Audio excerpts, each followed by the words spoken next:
जिस तरह से वाह्य जगत में घटनाक्रमों को घटाने के लिए ऊर्जा की लहरों की आवश्यकता होती है, ठीक वैसे ही आंतरिक आत्मिक आध्यात्मिक जगत घटनाओं को घटाने के लिए आत्मिक विश्वास अर्थात श्रद्धा की आवश्यकता होती है। श्रद्धा हो, अपने ऊपर आत्मबल हो, अपना विश्वास हो, तो प्रहलाद की पुकार पर भगवान खंबा फाड़कर बाहर निकलते हैं। श्रद्धा हो तो एकलव्य की पुकार पर मिट्टी की मूर्ति भी भगवान बन जाती है, और श्रद्धा हो तो पत्थर की प्रतिमा न केवल मीरा के लिए भगवान कृष्ण में बदलती है, बल्कि वह उनके लिए विष पीती भी नजर आती है। ये श्रद्धा की ही ताकत थी जिसने नल नील के उछाले पत्थरों को पानी पर तैरने की ताकत प्रदान की।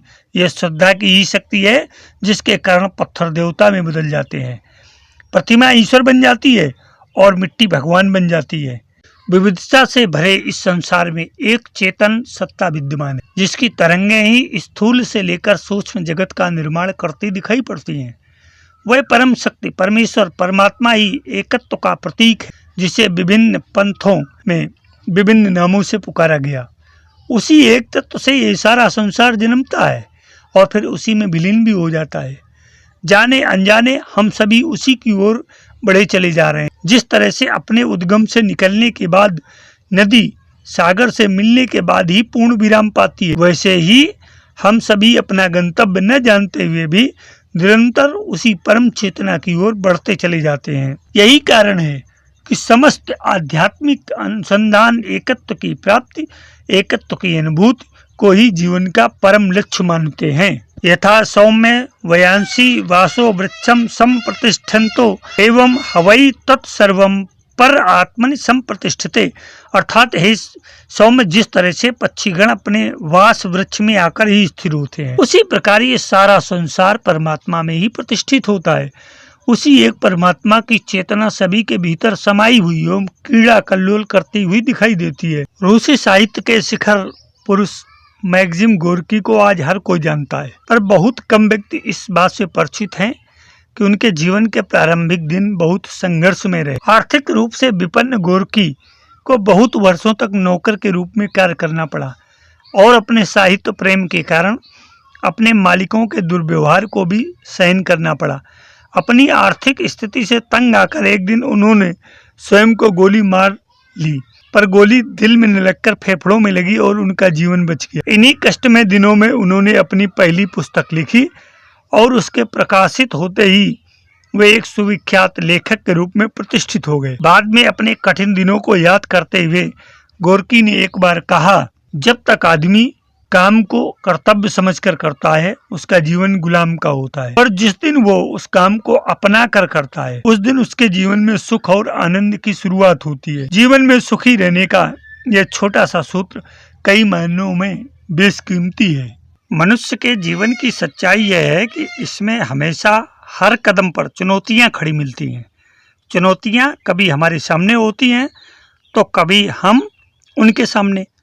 अंतर मात्र इस बात का है कि कब हम सकारात्मक होते हैं और कब नकारात्मक। जीवन विद्या के मर्मज्ञों का अनुभव है कि हम जब सकारात्मक होते हैं तो हमारी ऊर्जा के समस्त आंतरिक स्रोतों में स्वतः स्पंदन आरंभ हो जाता है और धीरे धीरे सारे ऊर्जा केंद्र जागृत होने लगते हैं व उनमें अंतर्निहित शक्तियों का ऊर्ध्वगमन होने लगता है। जीवन की सकारात्मकता थोड़े समय में ही हमारे भीतर स्फूर्ति और ताजगी का एहसास कराने लगती है। हमारा मनोबल, आत्मबल, संकल्प बल बढ़ने लगता है। ऐसी स्थिति में हम एक वीर योद्धा की भांति चुनौतियों का सामना कर पाते हैं और उन पर विजय प्राप्त करना ही एकमात्र उद्देश्य हो जाता है। इसमें विजय सुनिश्चित होती है क्योंकि इस तरह की सफलता के बीच हमारी सकारात्मकता से उत्पन्न होते हैं। हमारी सकारात्मकता अथवा नकारात्मकता में ही सफलता और असफलता के बीज मौजूद होते हैं। सकारात्मकता हमारी सफलता को सुनिश्चित करती है और नकारात्मकता हमारी असफलता को सुनिश्चित करती है। सकारात्मकता की सबसे बड़ी खूबी यही है कि कठिन से कठिन परिस्थितियां भी हम पर हावी नहीं हो पाती। अंतर्मन कभी संघर्षों, चुनौतियों, समस्याओं के समक्ष भयभीत नहीं होता।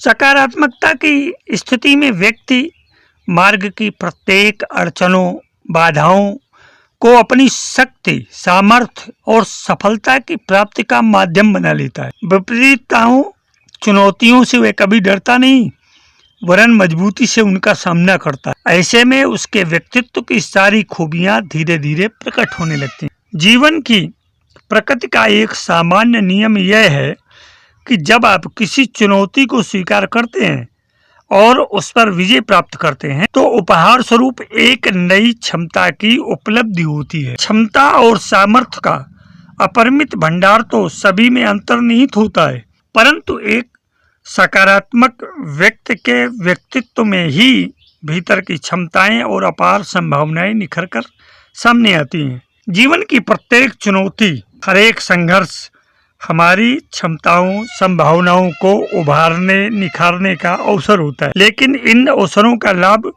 व्यक्ति की सकारात्मक प्रवृत्ति से ही संभव हो पाता है। नकारात्मक व्यक्ति चुनौतियों, संघर्षों से भयभीत हो भाग खड़ा होता है।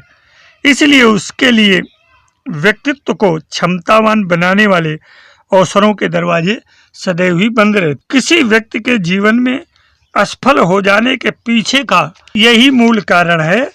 असफलता का तात्पर्य यह है कहीं न कहीं व्यक्तित्व की शक्ति, सामर्थ्य का अवरुद्ध हो जाना, क्षय हो जाना, नष्ट हो जाना। यहाँ यह समझ लेना जरूरी है कि नकारात्मक चिंतन और नकारात्मक भावनाएं हमारी क्षमताओं के विकास में भारी बाधाएं पैदा करते हैं। व्यक्ति स्वयं के प्रति एवं परिस्थितियों के प्रति जहाँ जहाँ नकारात्मक होता है वहीं वहीं असफल भी होता है। सफलता का मार्ग इसके विपरीत होता है। सफलता का आकलन दो ही दृष्टि से किया जाता है, एक व्यक्तित्व विकास के रूप में और दूसरा उपलब्धियों के रूप में। जीवन में इन दोनों मानदंडों को पूरा करने की एकमात्र शर्त है व्यक्ति का हर दृष्टिकोण में सकारात्मक बने रहना, घबराता नहीं। किसी कार्य अथवा लक्ष्य में यदि असफलता मिल भी जाए तो सकारात्मक व्यक्ति के लिए यह असफलता भी एक ऐसी सीढ़ी या सोपान बन जाती है जो उसे और अधिक साहस और ऊर्जा से भर देती है। सकारात्मकता के कारण ही जीवन की प्रत्येक चुनौती, हर संघर्ष का परिणाम जीत होती है। हर एक प्रयास और पुरुषार्थ की दिशा सही होती है। व्यक्तित्व विकसित और क्षमतावान बनने लगता है।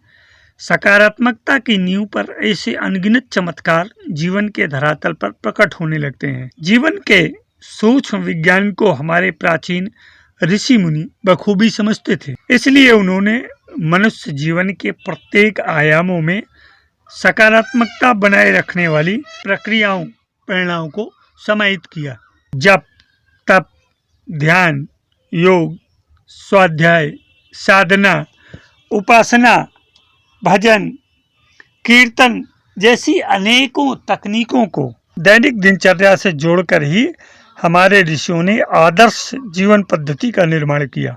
इसमें ऐसे जीवन सूत्र मौजूद हैं जो व्यक्ति को कठिन से कठिन परिस्थितियों, चुनौतियों और संघर्षों के बीच भी सकारात्मक बनाए रखते हैं। परंतु दुर्भाग्य से मनुष्य ऐसी आदर्श जीवन पद्धति और जीवन सूत्रों को नजरअंदाज कर आधुनिक भोगवादी और भौतिकवादी जीवन शैली को अपनाकर स्वयं ही नकारात्मकता उत्पन्न करने वाले कारकों से जुड़ जाता है। जीवन में सफलता और सुख शांति, प्रसन्नता की प्राप्ति में सकारात्मकता की ही मुख्य भूमिका होती है और सकारात्मकता को सतत बनाए रखने के लिए एक खास जीवन दृष्टि और जीवन पद्धति की आवश्यकता होती है। हमारी देव संस्कृति की विरासत में ये दोनों मौजूद हैं। आवश्यकता है सिर्फ इन्हें जीवन में उतारने और साकार करने। स्वार्थ, अहम और भोग में लिप्त जीवन जल्द ही नकारात्मकता से भर जाता है और अंततः अनेकों समस्याओं व दुखों का पर्याय बन जाता है। नकारात्मकता से युक्त जीवन एक अभिशाप की तरह हो जाता है। ऐसे अभिशाप की स्थिति से बचने का उपाय यही है कि जीवन को सार्थक, उद्देश्य और आदर्श जीवन पद्धति के अनुशासन में जिया जाए। सजगता पूर्वक स्वयं भी पड़ताल की जाए कि व्यक्तित्व के किसी भी स्तर पर, किसी भी रूप में नकारात्मकता तो नहीं पनप रही है। मनोभाव में हीन भावना, निराशा, ईर्ष्या, द्वेष, असंतुष्टि, भय, शंका अपमानित समझना, तुलना करना, कमियां खोजते रहना, बुराई निंदा की प्रवृत्ति जैसे अनेक लक्षण हैं जिनसे भीतर की नकारात्मकता का पता चलता है। इससे बचने का सरलतम उपाय है जीवन में सकारात्मकता का अवलंबन करना। मनस्थिति ही परिस्थितियों का निर्माण करती है, अतः सर्वप्रथम मनस्थिति को सकारात्मक बनाए रखने का उपाय करना चाहिए। यह उपाय नियमित उपासना, ध्यान, योग, जप, स्वाध्याय आदि किसी भी रूप में हो सकता है। स्वयं के प्रति जागरूकता बनाए रखने के लिए आत्मबोध और तत्वबोध की साधना सर्वोत्तम जीवन सूत्र है। इसके साथ ही कुछ विशेष बातों का अभ्यास अपनी सकारात्मकता को स्थायित्व प्रदान करने में सहायक बनता है, जैसे दूसरों को प्रोत्साहित करना, स्वयं या दूसरों की कमियों को स्वीकार करते हुए अच्छाइयों पर ध्यान केंद्रित करना, स्वयं को गलतियों के लिए माफ करना, किसी अन्य से अपनी तुलना न करना, अपनी सामर्थ्य एवं क्षमताओं पर विश्वास करना, नकारात्मक लोगों व परिवेश से दूरी बनाए रखना, व्यवहार एवं चिंतन में उदारता एवं सहिष्णुता को बनाए रखना, समस्याओं चुनौतियों के समक्ष पूर्ण आत्मविश्वास के साथ खड़े रहना, दूसरों के सहयोग एवं सेवा के अवसर को सौभाग्य समझना, अपने निर्धारित कर्तव्यों के प्रति ईमानदार बने रहना, बोलने में सदैव सकारात्मक व अच्छे शब्दों का चयन करना, जीवन में घटने वाली अच्छी बातों अनुभवों के लिए स्वयं और ईश्वर के प्रति आभार प्रकट करना इत्यादि है। एक बात और जो हमें यहाँ समझ लेनी चाहिए वह यह कि सकारात्मकता का होना एक अच्छे एवं आदर्श व्यक्तित्व की विशेषता है, परंतु यह कोई जादुई या चमत्कारिक क्षमता नहीं है कि इसके होने से जीवन में परेशानियों, कठिनाइयों, संघर्षों का आना बंद हो जाएगा और सारी परिस्थितियां एवं लोग हमारे अनुकूल हो जाएंगे।